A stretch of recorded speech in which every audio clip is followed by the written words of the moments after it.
Welcome to the Urban Advantage Podcast, the official voice of the University of North Texas at Dallas. Here are your hosts, Benjamin Bullock and Greg Campbell. Take it away, guys. Hello, world, and welcome to episode 8 of the Urban Advantage Podcast, presented by the University of North Texas at Dallas. I'm Benjamin Bullock, the Senior Marketing and Communications Coordinator for UNT Dallas, and joining me as co-host is the owner and CEO of Rainmaker Incorporated, Greg, my man, Campbell. Greg, what's up, man? What's going on? Hey, what's up, Ben? Glad to be back here for another episode. Yes, sir. Yes, sir. Everything good with you, man? Everything's really good. Getting through this weather, it's a little funky, up and down, a little warm one day, a little cold the next day. Hey, man, I was up in Rockville, Illinois for my baby shower that my wife's folks threw us. This ain't cold down here, man. I know. You went back to the roots, the roots of cold. Ooh, man, it was brutal, man. You see some snow? Man, I had to clean off snow off the car like 3 times and had to walk through it. It was like 7 to 8 inches on the ground, and it was -6 out there when we left on Sunday, so I'm good. -6, and what was the wind chill with? -12. With -6. -12? -12. So, man, you still got clothes for that?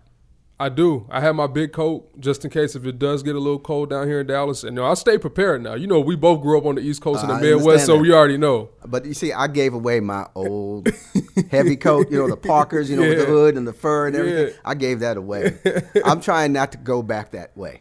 Hey, man, I had my Eskimo hat. I had my big trench coat. I was rolling. I had my gloves, too. I still had everything, man. I'm not letting that stuff go because, as you know, growing up on the East Coast, it gets cold. In Dallas, they get a little cold here. Every now and then. It ain't cold. It ain't really that cold, man. Yeah. So, I had a good time up there. But, for those who are up there in the Midwest and on the East Coast, make sure y'all stay warm because I know it's going to be record temperatures getting in the negatives this week. So while you were down in the freezing land, I did a chamber retreat, a board retreat down in sunny Florida, Fort Lauderdale, Florida.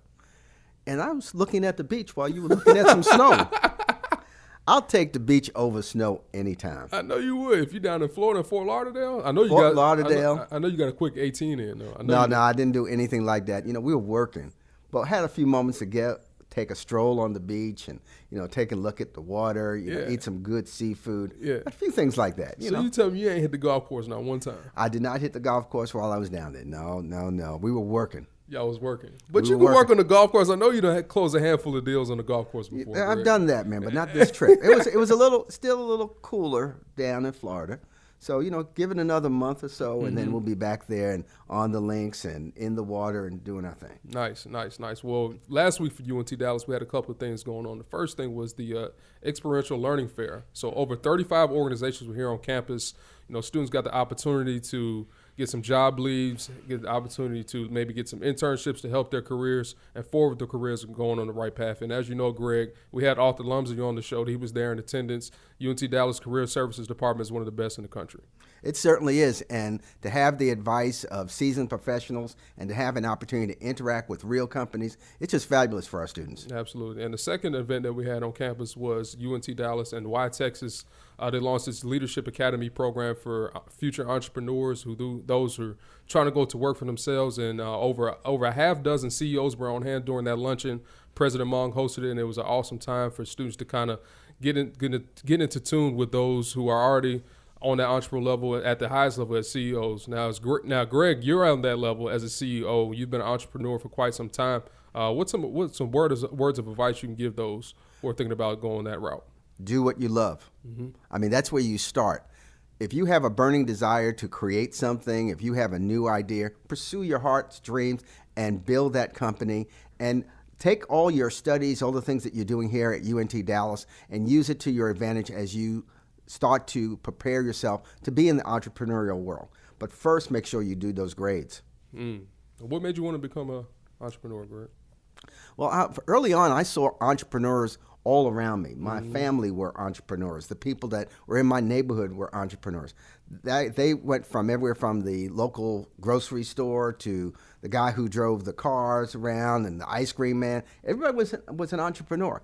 So I grew up among entrepreneurs, so it was natural for me to want to figure out my way. I've been an entrepreneur pretty much all my life. When I went to college, I saw opportunities to be an entrepreneur. I told you I built the first bar on campus at Cornell University. So that was a wonderful opportunity, being an entrepreneur there. I had several opportunities to create businesses throughout my both high school and college career. Everything that was possible, throwing papers, putting together a lawn service, painting houses, you name it, we did it as entrepreneurs, and we just saw that as a way to make a way for ourselves. Absolutely. So you always been in hustle mode, nonstop. That's your DNA. I'm in hustle mode, and you remember, my parents are from Jamaica. We always hustling. Get your hustle on, man. Well, Greg, as a person who looks up to you in the terms of on the entrepreneurship level, I'm kind of in that realm a little bit from a part-time outside of my work with UNT Dallas. I'm a sports and entertainment media consultant working with coaches and players and agents and performance trainers of all levels trying to help build their brands. So while I'm not doing this, or while we're not rapping, or if I'm not doing my work from UNT Dallas, that's what I'm working on. So it's been good so far.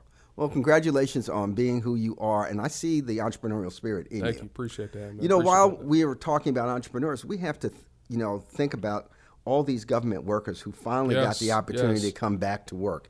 800,000 people. That's crazy. Furloughed, trying to figure out how ends are going to meet. And, we have to recognize that there are a lot of people, not only government workers, but people who are living paycheck to paycheck. Right. So when you miss 2 paychecks, That's rough. you're really on the edge. How are you going to pay your mortgage or your rent? How are you paying for food? How are you paying for the necessities of your family? Right. Those are really tough decisions that people had to make. And I'm so glad that these workers got a chance to go back and to receive their back pay. Now, who I really feel sorry for are the government contractors, because though they are working on government projects, they're contractors and they don't have access to back pay. Right. So for that time period that government was shut down, They were shut down. They lost pay, and it's a sad situation. I hope we don't have to go through it again. Right. I know that both sides are going back and forth about the wall and immigration and things like that.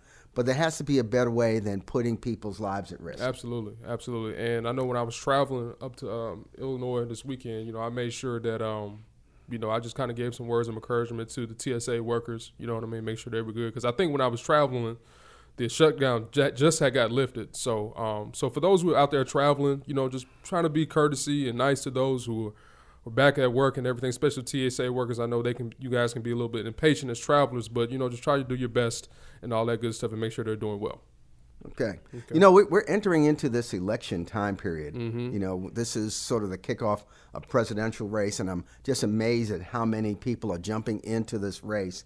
So, I heard that Kamala Harris announced the other day, and she went and did a town hall in Iowa already. And just, I guess yesterday, Howard Schultz announced that he was going to be in the race, and he's a former executive from Starbucks. Right. Can you imagine now we're getting all kinds of people now jumping into this race? So the 2020 election is going to be something else. And we're going to keep beating y'all in the head with this. Make sure y'all register to vote, please. Not only for the presidential election, but we got the mayor's election happening on May 4th, 2019. We already have 10 candidates in the race. It's a nonpartisan race, but we have 10 candidates, several of whom I know. Several of these people are going to make very, very good mayors if they're selected.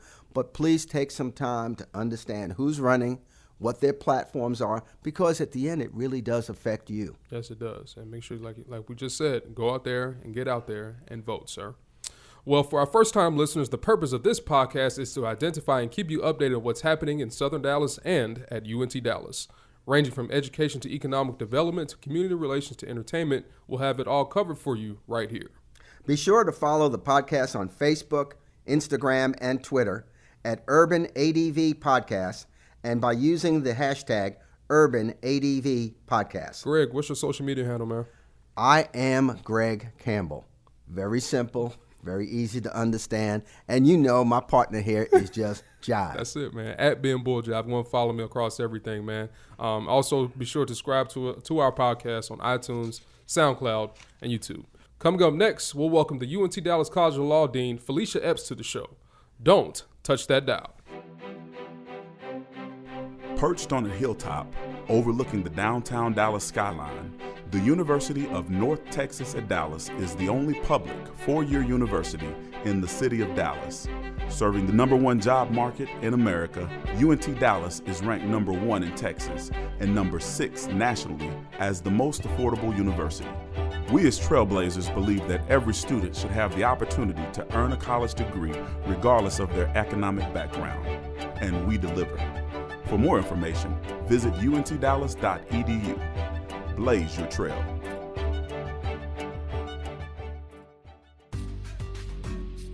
Welcome back to the Urban Advantage Podcast, the official voice of the University of North Texas at Dallas. Here are your hosts, Benjamin Bullock and Greg Campbell. Take it away, guys. Welcome back, everyone. Remember, you can follow us on Facebook, Instagram, and Twitter at Urban ADV Podcast, and subscribe to us on iTunes, SoundCloud, and YouTube. Today, we have UNT Dallas College of Law Dean Felicia Epps as our special guest. Welcome to the show, Dean Epps. Thank you so much. It's a pleasure to be here. You were appointed to this position last April after serving at Florida A&M. How has the transition been so far? Well, it's been an interesting transition to the Dallas area. I got here this summer in late June, and first of all, it was brutally hot. And then you all have changed. Hotter than Florida? Yes, it was hotter than it is in Florida. And now we've changed to the other side where it's colder than it's ever been, I think, in Orlando. I found that the people here are very friendly. I've been used to living in the South. I spent 17 years in Little Rock, Arkansas. And the Southern feel is where people are very friendly and outgoing and get involved in all kinds of random conversations with people they don't know. And I found that to be the same here in Dallas, so that part has been pleasant. I'm just still adjusting to the area, trying to turn into a Cowboys fan, which I'm not having a lot of success with yet. So who was your team originally? Well, I would say I spent a year in Boston, and there's a certain team there that's going to be in the Super Bowl. We might have to shut this down right now. No comment, Dean. That's all I'm going to say, okay? We'll just move on. I'm also an Alabama fan. Okay, so. that's nice. Roll Tide, huh? Yes. That's all you're about. Yes. Good. That's great. Now, Dean Epps, you served in the military as a Marine. What was that experience like? And how do you get to be a Marine and then be a college dean? Yeah. How's that work? All of this is actually connected in a really roundabout way, but I became interested in the Marine Corps when I was in college, and they had a program targeted at people who were interested in law school and becoming judge advocates. And so I went through that with the Marine Corps. Now, the United States Marine Corps believes that all officers are basic warriors. So unlike the other services where lawyers kind of just step out of law school into practice of law, the Marine Corps takes you through several months of basic warrior training, which was a lot of fun. I learned how to crawl in the mud and shoot an M16 and all those great, wonderful things. But in the midst of all of that is leadership training. And there are principles of leadership such as leading by example, putting your Marines first, and then last, even to yourself last, down to the fact where it's traditional for the commanding officer of the unit to be the last one to eat in the chow hall. Right. You let all your Marines go first. So there are some basic leadership things that I learned there. And it was a physical challenge. I rose to the level of being a major, supervising a legal office there. You're still incorporating those same leadership skills as well as getting more legal experience. And yes, being in the courtroom, practicing law, usually court martials. Usually, yes, always court martials because those are military trials. And I just kind of enjoyed being in the Marine Corps and did that for 10 years and then decided I needed to do something different. And that was? I left the Marine Corps and went to work for Georgia Legal Services Program, which is in, my office was Albany, Georgia, Southwest Georgia. Serving low-income people is really in my family genes, history. That's what my parents did in different capacities, and they passed kind of that community service gene on to their 3 daughters. And so we've all been involved in that in various aspects. Great. There's plenty to be excited about in our law school, particularly with the new facility opening this spring. What's on the horizon for our College of Law? Well, of course, that is the first major thing that's coming up during the summers. We'll be moving from the Lee Jackson Jr. building over into our new home, the municipal building, which is absolutely beautiful. I've been over there on tours and had been taken around everything from the marble floors to the hardwood kind of paneling, the grand staircase. It's going to be fabulous. What's your office going to look like? My office, well, it is going to be overlooking the park. Ooh. But I have to work, okay? So I'll be in there working in this lovely office overlooking the park. Yes. That's, of course, going to help us with our main project, which is to get fully ABA accredited. The school right now is provisionally accredited, which means our students have all the same rights as students graduating from any fully approved ABA school have, mainly, and the most important one is that they can sit for the bar exam in any state of the union. But we can only be provisionally approved for 5 years, and we have to go for full accreditation, full approval, and that needs to happen by June of 2022. So we're in the process of working towards that. We are well on track. There are things that we need to continue to work on, of course, one of those being our bar pass rate, which this past administration, we had the highest in the history of the school. And I claim that. Congratulations. Yes. Well, even though we've only had 3 administrations so far. So that was 61.18 was our pass rate. And we've got a long ways to go, but we're on a upward path, and we're going to keep doing that. Our students are out in the community doing various service projects. They are getting internships and getting jobs, which are our other, of course, major concerns. Dean Epps, tell us a little bit about what makes our law school different. Why should a student choose UNT Dallas's law school? Okay. Well, we are student focused is the first thing. We do not, in some law schools, there is an automatic even cutoff rate for LSAT score, which is the law school admissions test. Every law school requires it in some form. Some law schools look at students in terms of only that test score and their GPA. We have a holistic approach to admissions where the LSAT is only one of several factors that we consider. Actually, there's like 12 factors, one of them being military service, actually. So if you've been successful in military, leading others and accomplishing things, that's a factor we look at. We look at their whole life experience. Our goal is to have a diverse class representative of our community that can go out and serve our community. Some law schools, the class is not going to be as diverse as ours. We're 49% minority enrollment right now. So our goal is to give students an opportunity who might not otherwise have that opportunity because of the way some law schools approach admissions, and then to focus on teaching them what they need to know in order to pass the bar exam and to succeed in the practice of law. We have a strong experiential learning program where the students actually get to represent clients under the supervision of a licensed attorney who's usually one of our clinical faculty, so that they know when a client comes to their office, this is what they need to do. So they get a wide variety of those experiences. So I think in terms of being different from other law schools, those 2 things really are admissions approach and then our strong experiential learning program are things that are different.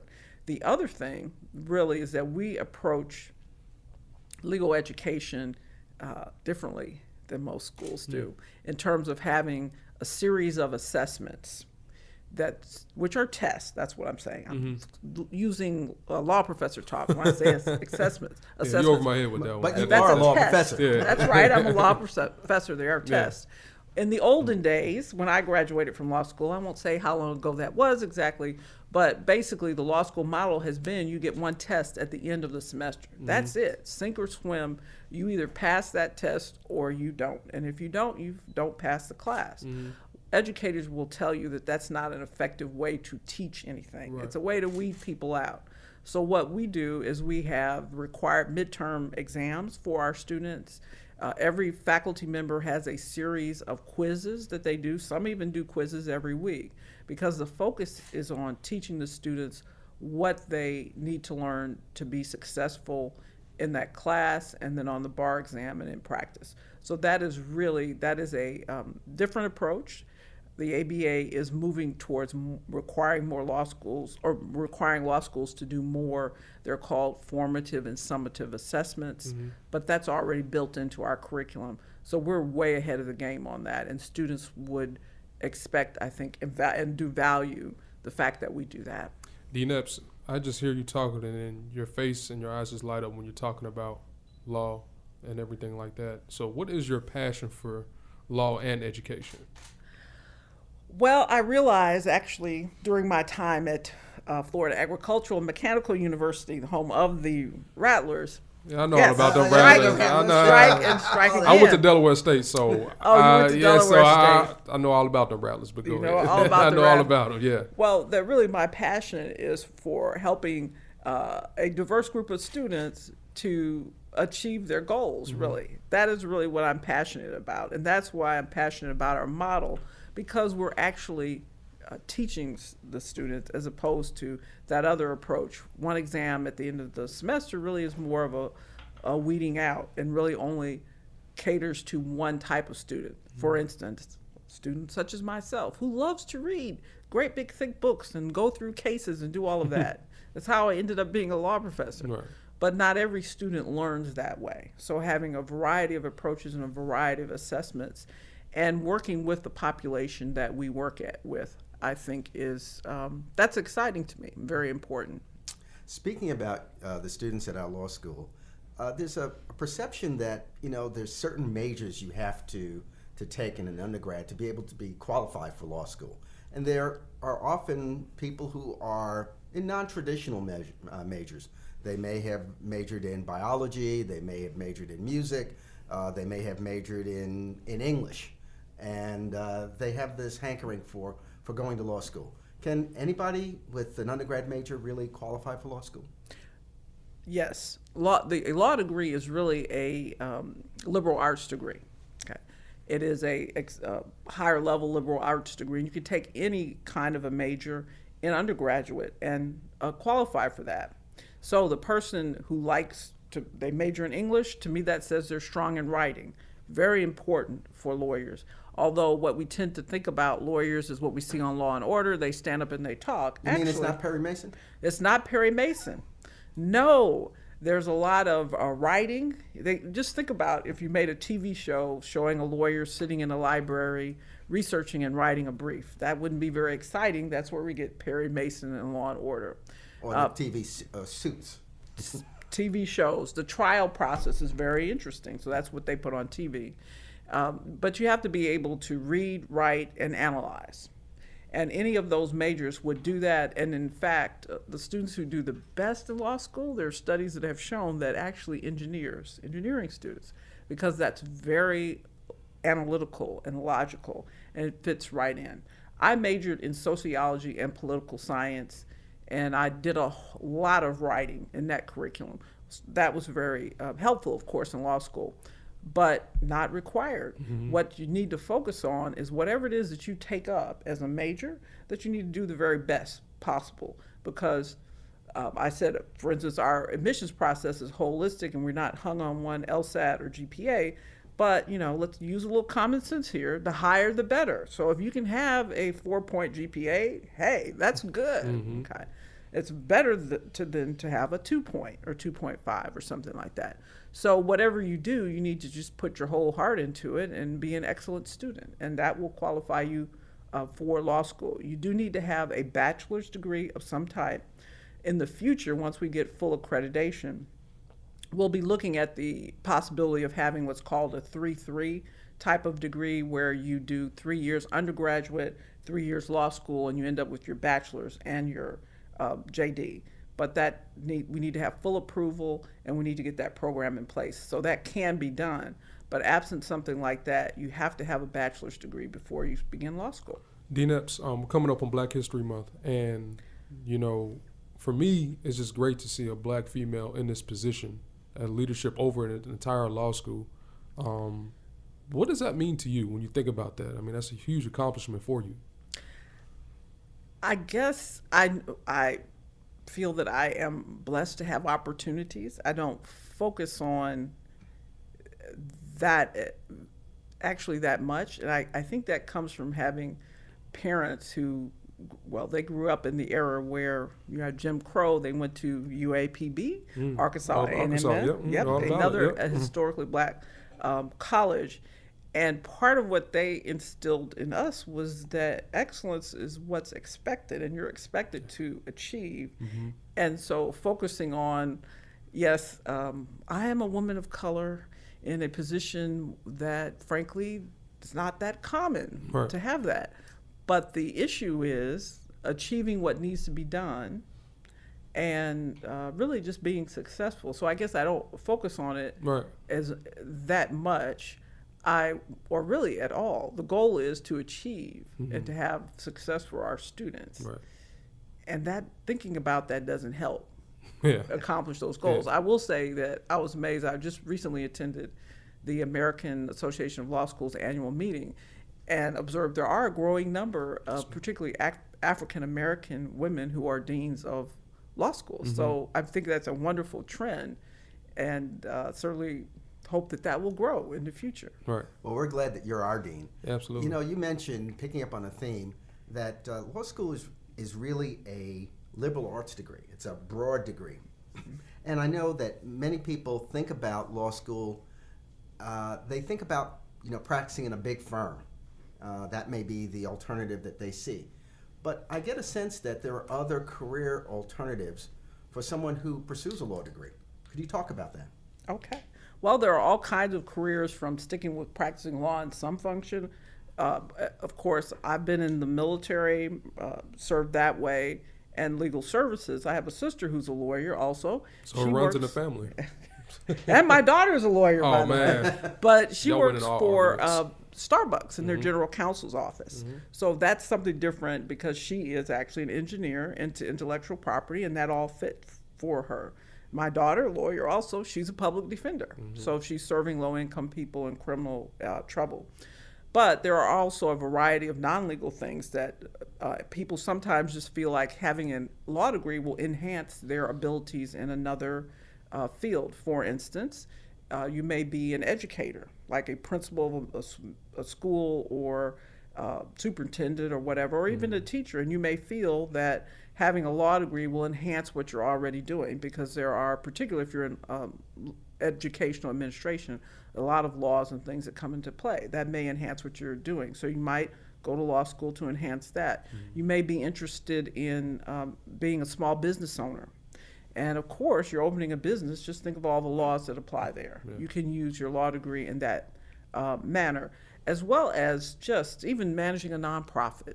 For instance, there's a lot of laws that go along with that. So I just thought of those three examples because I've had students who fell in all of those categories. They were coming to law school for something else, not intending to give up their other position, for instance, but intending just to continue on in that field. Okay. Dean Epps, before we let you go, let's ask you a couple of quick questions. Number one, when you're not working and everything, what do you like to do for fun? I know you don't watch Law & Order. Do you really watch that show or no?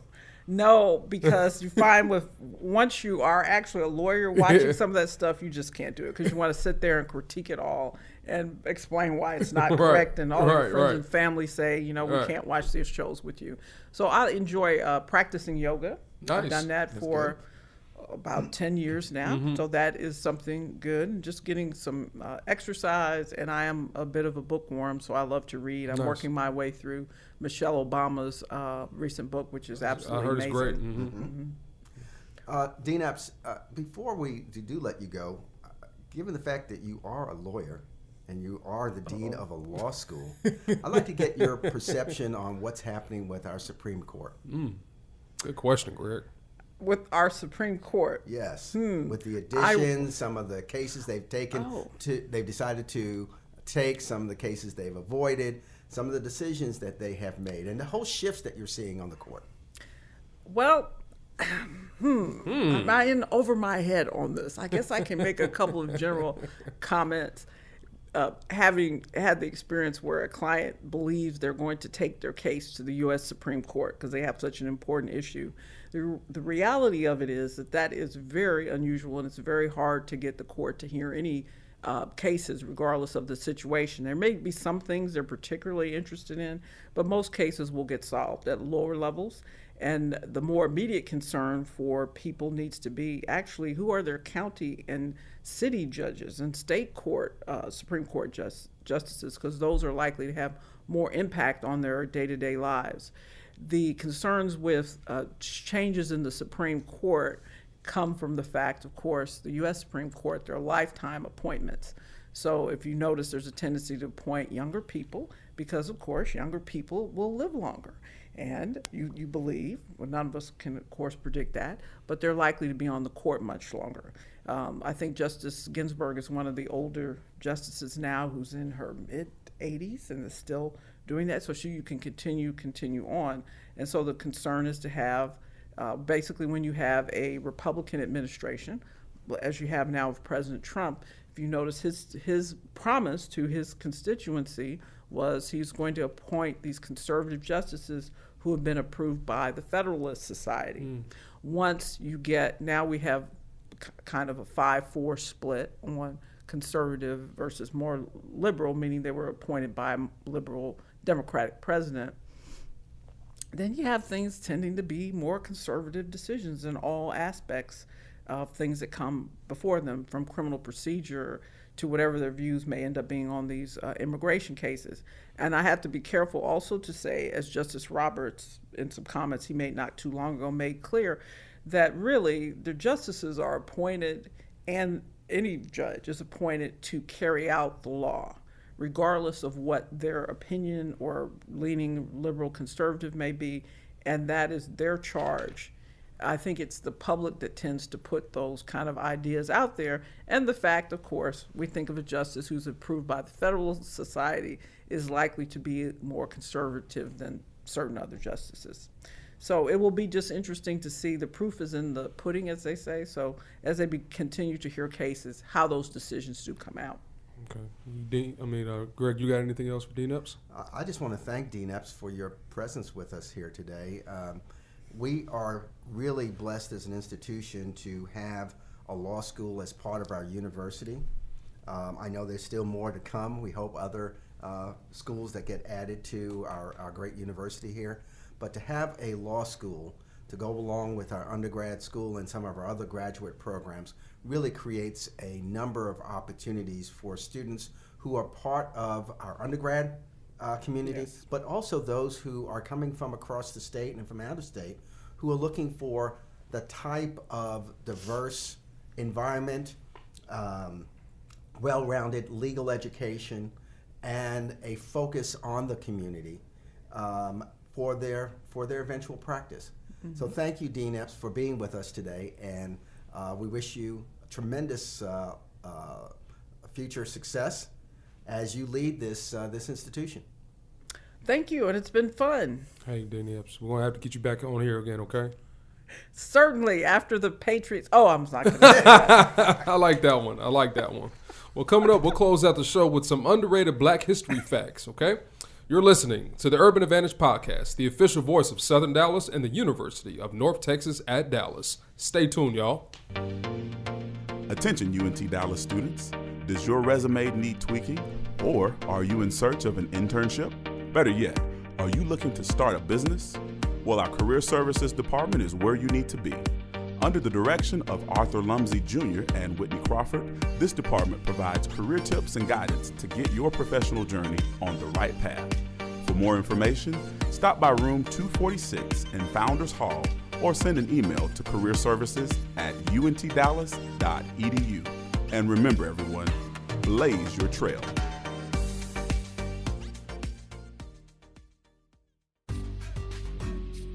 Welcome back to the Urban Advantage Podcast, the official voice of the University of North Texas at Dallas. Here are your hosts, Benjamin Bullock and Greg Campbell. Take it away, guys.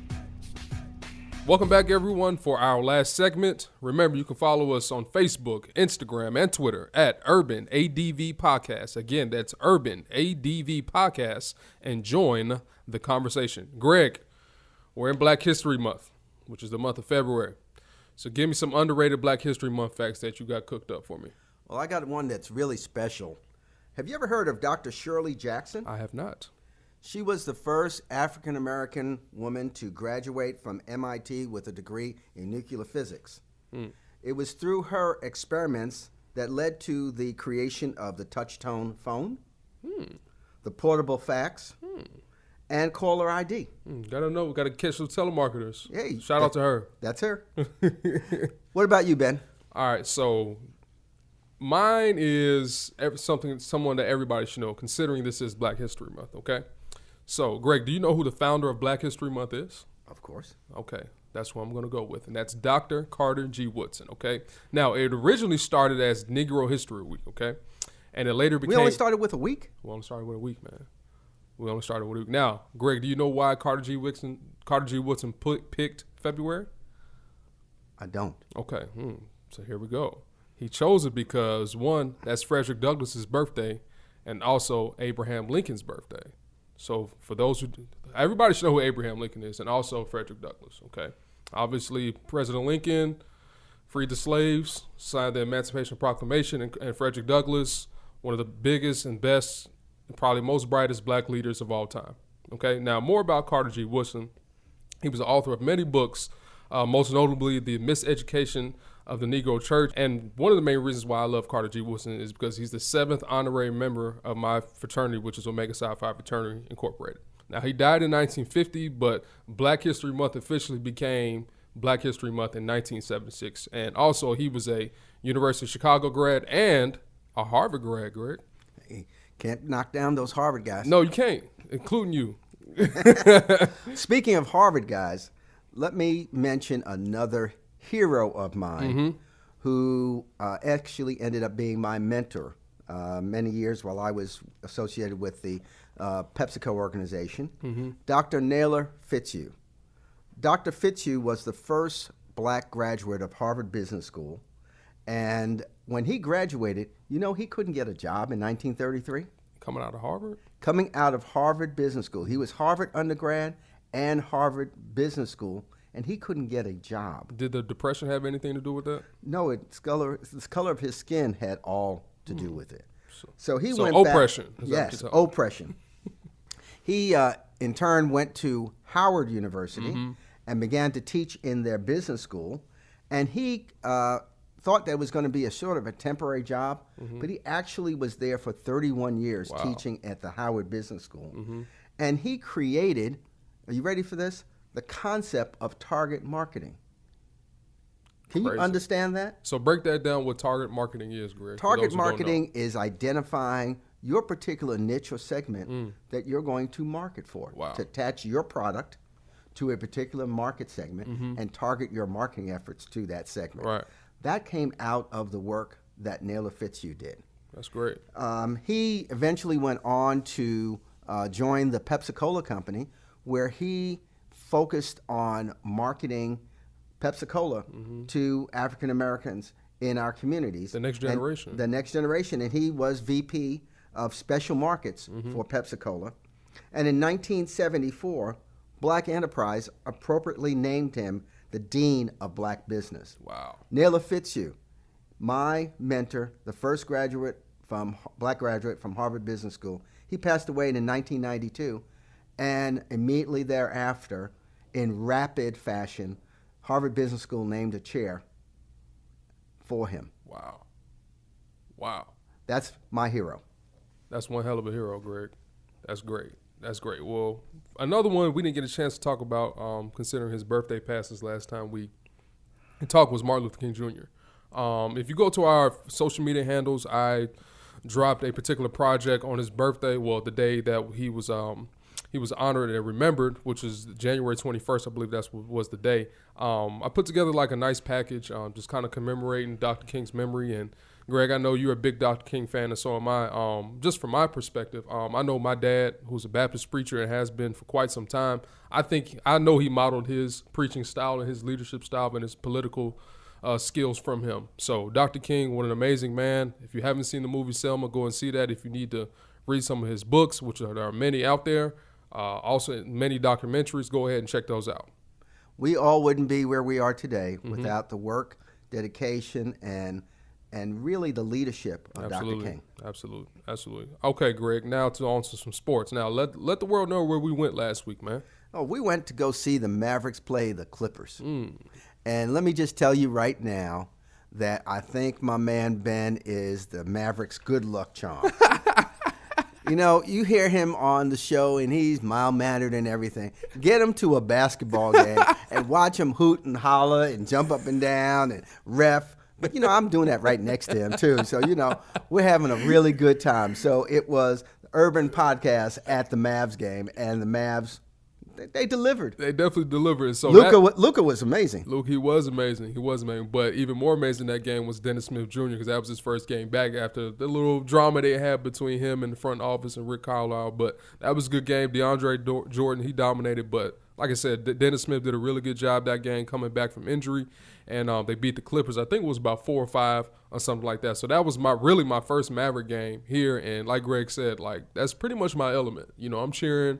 I'm noticing stuff was going on outside of the basketball game and on the rest, even though they couldn't hear me. You know, I ain't heckling too much, but, you know, actually some dude actually got kicked out because he was heckling somebody. I don't know if you saw that. Yeah, I saw that. There was a guy who just got a little bit too excited when the refs made a call that was questionable. Absolutely. So that you know, the popo came and they got him. Escorted him out. He escorted him out, and he had a Miller Lite in his hand. So I'm pretty sure he had a good night that night. You know what I mean? So, Greg, this is also Super Bowl weekend, man, and obviously our Cowboys lost last time we talked when they played the Rams, and the team that they lost to, which is the Rams, they're actually in the Super Bowl this week against the evil empire New England Patriots.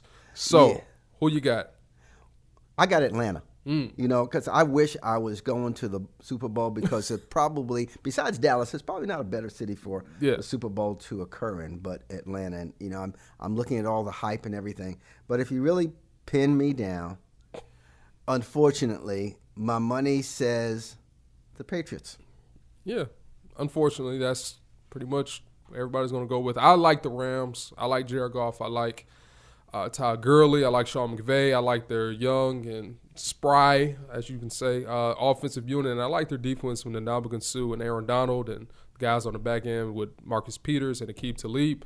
But there's also been some controversy on how the Rams even got in to the Super Bowl. So what you think about that game and that non-call? That non-call that will go down in history. You know, I understand that. You know, the New Orleans team just got cheated out of their Super Bowl appearance. You know, it's tough. He's hurt. Greg it's just hurt. really, really tough.